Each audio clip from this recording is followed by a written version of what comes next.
Đến Luang Prabang thì du khách bảo nhau nhất định cần khám phá thác Cuông Si. Vậy có phải mình cái thác nước này hay còn điều gì đó thú vị ở đây nữa? Hãy cùng Noah khám phá vì sao địa điểm này lại thu hút đến thế nhé. Ok. Hi. Hi. Xin chào các bạn, lại là Noah đây. Để bắt đầu cho chuyến đi tới thác Cuông Si thì mình cần nạp năng lượng trước tiên, và đây chính là bữa sáng của mình. Suất ăn sáng này khá là quen thuộc giữa các cái khách sạn ở đây. Bạn cũng có thể chọn cho mình bánh mì để ăn kèm cùng với khá là nhiều thứ khác. Và tất nhiên bữa sáng này là miễn phí, được kèm trong tiền phòng khách sạn. Bây giờ thì cùng bắt đầu hành trình thôi. Yeah. Thác Cuông Si cách khách sạn của bọn mình gần 30 km nên là bọn mình sẽ đi bằng xe máy. Xe này là mình nhờ khách sạn thuê hộ luôn. Giá thuê ở đây là 130.000 kíp cho 24 giờ. Các bạn cũng có thể đi túc túc này hoặc là đi Speed cũng được, nhưng mà mình thích đi xe máy cho dễ ngắm cảnh. Có một cái lưu ý là đường ở đây thì nó không quá là ngoằn ngoèo nhưng mà rất nhiều ổ gà. Ở đây có cả là sân golf Luang Prabang này. Awesome. Đây, mình thích đi xe máy vì có thể ngắm cảnh rừng núi như thế này này. Không khí thì cũng rất là trong lành. Tối qua thì mưa to nhưng mà giờ thì trời bắt đầu nắng lên rồi, nên là hy vọng ngắm thác sẽ đẹp. Yeah. Ta-da! Sau gần 1 tiếng thì bọn mình đã tới nơi. Đây chính là nơi mình gửi xe máy, mà vừa bước vào một cái là có poster quảng cáo cái vườn bướm luôn. Hôm nay là thứ 5, không phải là cuối tuần, nên là mình nghĩ sẽ không đông. Bây giờ thì mình sẽ đi mua vé nhé. Giá vé là 25.000 kíp cho khách nước ngoài. Vì đồng tiền của Lào mất giá cho nên là giá này thật sự rất là hợp lý luôn ấy. Sắp đi là 2%.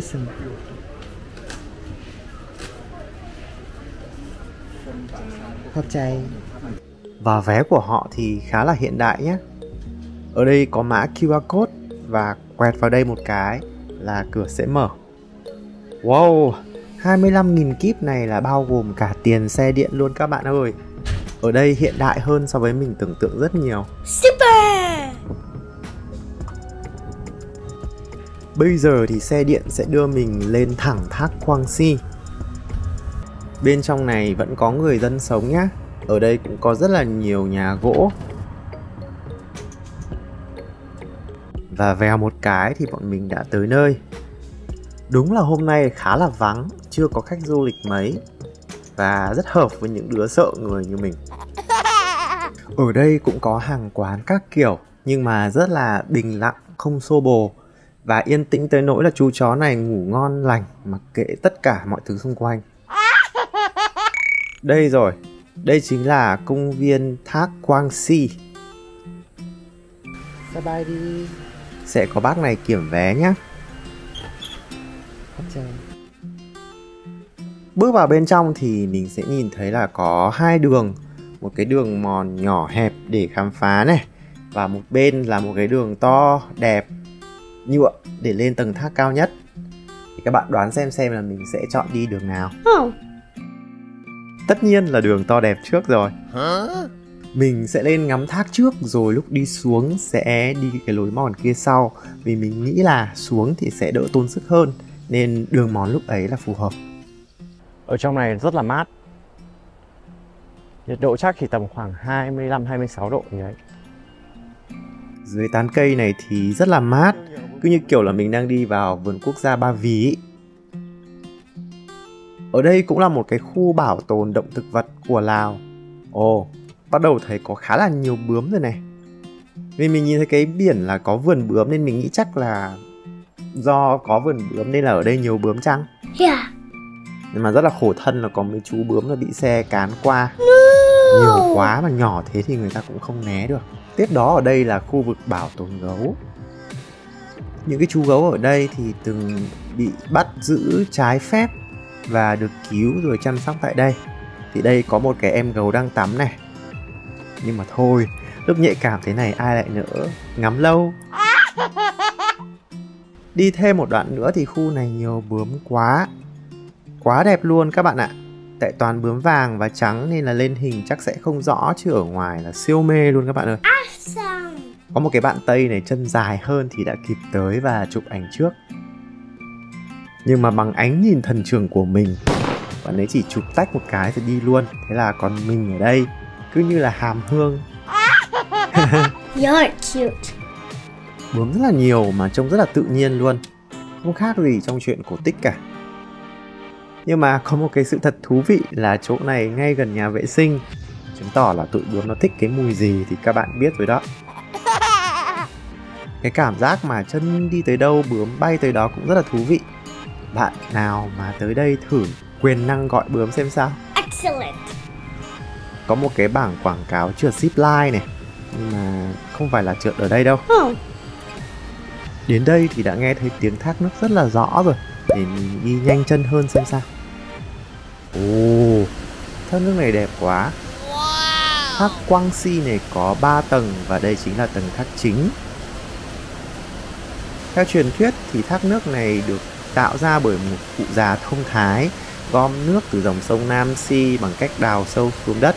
Sau khi nước về thì có một chú nai vàng đến làm nhà ở dưới tảng đá nhô lên từ dưới thác. Và cái tên là Quang Si, khoang là con nai và Si nghĩa là đào đất mà thành. Ở đây thì có một cái cây cầu bắc qua và các bạn có thể chụp 7749 cái kiểu ảnh sống ảo ở đây. Super. Để mình đi qua cái cầu này xem sao. Ở bên phía bên cầu này ấy, thì còn có một cái đường để đi trekking tiếp lên trên đỉnh tháp cao tầm khoảng 60m nữa. Mà sau cú rách quần ở Vang Vieng thì bây giờ mình không nghĩ là mình sẽ đi lên tiếp. Đây chính là tầng tháp tiếp theo, tức là tầng dưới cái tầng kia một đoạn đấy. Có một cái điều khiến rất là nhiều người ấn tượng chính là việc các cái tầng tháp nó được xếp chồng theo cái hình bậc thang. Dòng nước thì từ trên cao đổ xuống các cái tầng này thì sẽ có những cái hồ nước ở lưng chừng giữa như này là tuyệt đẹp. Nước ở đây thì có màu xanh lục nhẹ, tuy nhiên thì nước chảy khá là mạnh nên là khuyến cáo là không bơi ở khu vực này. Ở đây có biển giải thích là vì sao nước có màu xanh. Trong cái quá trình nước chảy thì cuốn theo rất là nhiều khoáng chất, trong đó có canxi carbonate và nó phản xạ lại ánh sáng tạo nên màu xanh như thế này. Đi thêm một đoạn nữa thôi thì nước lặng hơn. Wow, nước chảy rất là mạnh, bọt trắng xóa luôn. Ở đây đã có đoạn sát với cả là thác nước nên là mình có thể quay cận cảnh luôn. Và mình nghĩ là chụp ảnh ở đây thì sẽ siêu đẹp. Bây giờ thì mình sẽ men theo cái lối mòn này để quay trở lại. Có rất là nhiều cây cầu bắc qua, tuy nhiên thì cần đi cẩn thận bởi vì khá là trơn nhé.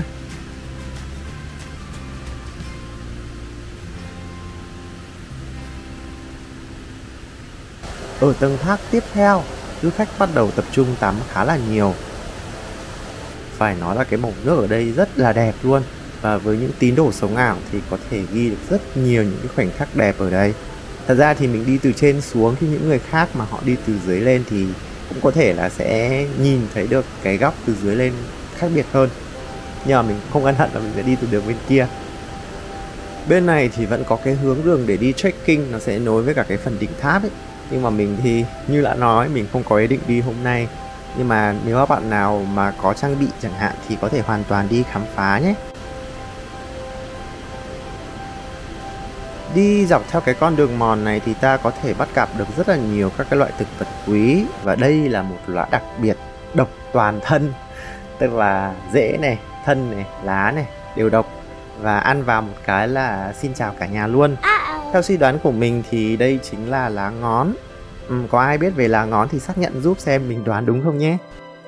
Đi một đoạn thì mình lại quay trở lại với mấy chú gấu. Các bạn thấy mấy cái dây này không? Những cái dây này có một cái bảng cảnh báo là có điện đấy. Gấu ở đây thì sẽ có khá là nhiều trò để chơi. Cái bạn gấu này đang ngủ này. Lúc nãy thì mình còn thấy nó thổi bong bóng bằng mũi cơ. Đây là bảng giới thiệu về các cái loại gấu ở Lào. Ở Lào thì có hai loài gấu chính là gấu mặt trăng và gấu mặt trời. Cả hai loài thì đều có nguy cơ tuyệt chủng cả. Và cái nơi này thì chủ yếu là gấu mặt trăng được giải cứu từ những vụ buôn bán động vật bất hợp pháp. Và cái tổ chức Free the Bear chính là cái tổ chức phi lợi nhuận hỗ trợ những chú gấu này. Các bạn cũng có thể ủng hộ cho cái tổ chức phi lợi nhuận này nhé. Bây giờ thì bọn mình sẽ ra về với ý định là đi tiếp vườn bướm. Trong đầu tưởng tượng là ở đây đã nhiều bướm thế này rồi thì chắc là vườn bướm còn nhiều hơn nữa. Yeah. Ở đây thì đã có sẵn xe điện rồi. Bye đi. Please stop at Butterfly Park. Mình chỉ cần bảo lái xe là muốn dừng lại ở vườn bướm là xong.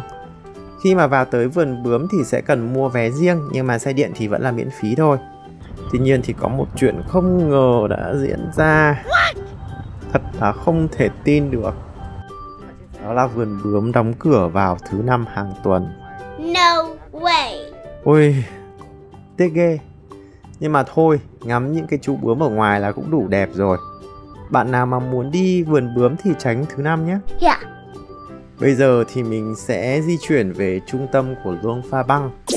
Ta-da! Bọn mình ghé được vào cái quán này để ăn trưa tạm.